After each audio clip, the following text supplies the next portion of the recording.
ভাই, যে আমরা আল্লাহ রব্বুল আলামিনকে চিনব কি করে? ওই যেটা কথা এর আগেও আলোচনা হয়েছিল যে বিমা আরাফতা রব্বাক, তোমার প্রতিপালককে চিনবে কি করে বা চিনেছো কি করে?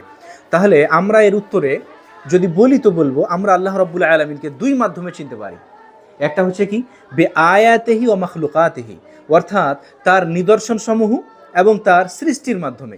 আল্লাহ রব্বুল আলামিনের যেই নিদর্শন সমূহ এই পৃথিবীতে আছে, যেমন দিন হলো, রাত হলো, সূর্য হলো, চন্দ্র হলো, এগুলা হচ্ছে আল্লাহ রব্বুল আলমিনের নিদর্শন। যদি আমরা এগুলা নিয়ে একটু গবেষণা করি তাহলেই কিন্তু আমরা আমাদের প্রতিপালক আল্লাহ রব্বুল আলমিনকে চিনে নিব। এই সূর্য, এত বিশাল সূর্য, দেখেন না, প্রত্যেক দিন পূর্ব দিক থেকে উঠছে, আবার সময় মতো যখন সময় হচ্ছে পশ্চিম দিকে গিয়ে হারিয়ে যাচ্ছে, আবার যখন দ্বিতীয় দিন সকাল হচ্ছে আবার সে পূর্ব দিক থেকে উদিত হচ্ছে, আবার সন্ধ্যায়। এই যে এত বিশাল আকারের সূর্য, যার মাধ্যমে আমরা একাধিক লাভ নিয়ে থাকি, এই সূর্যকে কে এখান থেকে এখানে নিয়ে আসছে? সূর্য তো আর একাই একাই আসতে পারবে না, অবশ্যই এর পিছনে এক মহাশক্তি কাজ করছে। যেই মহাশক্তি এর পিছনে কাজ করে যাচ্ছেন তিনিই তো হচ্ছেন আমাদের রব।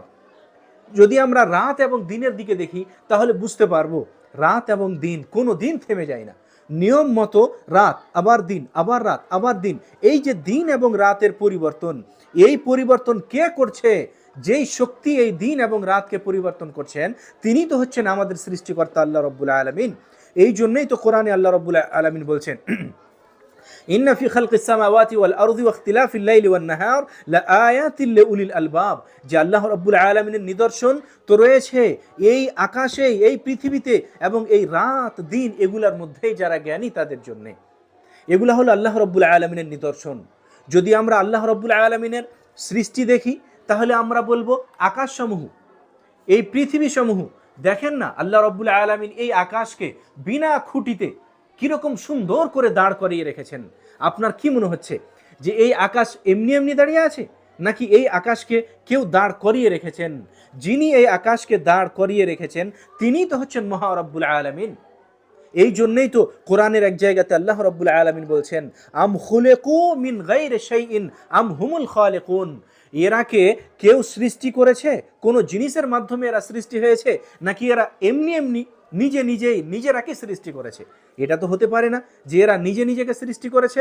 তাহলে এদেরকে যে সৃষ্টি করেছে তিনিই তো হচ্ছেন আমাদের রব্বুল আলামিন।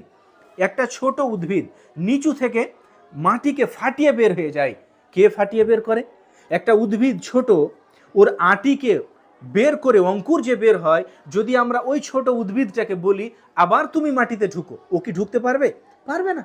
আমরা যদি ওই ছোট উদ্ভিদটাকে নিয়ে আবার ঢুকাতে যাই তাহলে কি আমরা ঢুকাতে পারবো? পারবো না। কিন্তু একটা নরম উদ্ভিদ কি করে ফেটে, মাটি ফেটে বেরিয়ে যাচ্ছে? এর পিছনে অবশ্যই এক মহাশক্তি কাজ করছেন, এবং যেই শক্তি কাজ হচ্ছে এই শক্তির ধারকই হচ্ছেন আমাদের সৃষ্টিকর্তা। এই জন্যই তো আল্লাহ রাব্বুল আলামিন বলছেন, ইন্নাল্লাহা ফালিকুল হাব্বি ওয়ান নাওয়া, আল্লাহ রাব্বুল আলামিনই এই পৃথিবীতে যেই সমস্ত বীজ এবং আটিগুলা ফেটে গাছ বের হচ্ছে আল্লাহ রাব্বুল আলামিন বের করছেন। এই জন্য তো শেখুল ইসলাম ইবনু তাইমিয়া রাহমাতুল্লাহ আলাইহি বলছেন কি, এই পৃথিবীতে যতগুলি আল্লাহর সৃষ্টি আছে প্রত্যেকটা সৃষ্টি প্রমাণ করছে আল্লাহ রাব্বুল আলামিনের অস্তিত্বের, যে আল্লাহ রাব্বুল আলামিন আছে। এটা হলো একটা মাধ্যম আমাদের সৃষ্টিকর্তাকে চিনা। নাম্বার 2, সৃষ্টিকর্তাকে চিনার বে আসমাইহি ওয়া সিফাতিহি, মানে আল্লাহ রাব্বুল আলামিনের নাম ও গুণাবলী।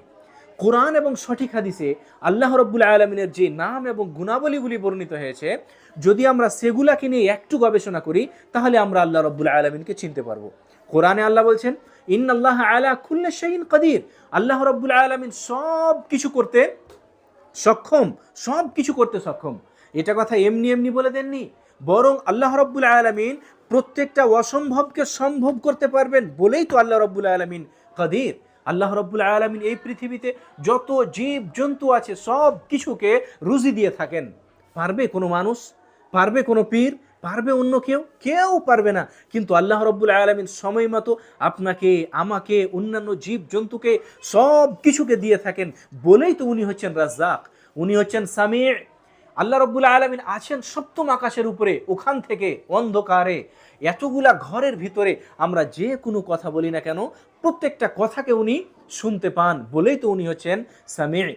এক কথায় যদি আমরা আমাদের সৃষ্টিকর্তাকে চিনতে চাই তাহলে আমরা দুই মাধ্যমে চিনতে পারি, তার নিদর্শনসমূহ এবং সৃষ্টির দিকে যদি আমরা গবেষণা করি, ওইরকমভাবে যদি আমরা তার নাম ও বৈশিষ্ট্য নিয়ে আলোচনা করি, তাহলেই আমরা আল্লাহ রাব্বুল আলামিনকে চিনে নিব।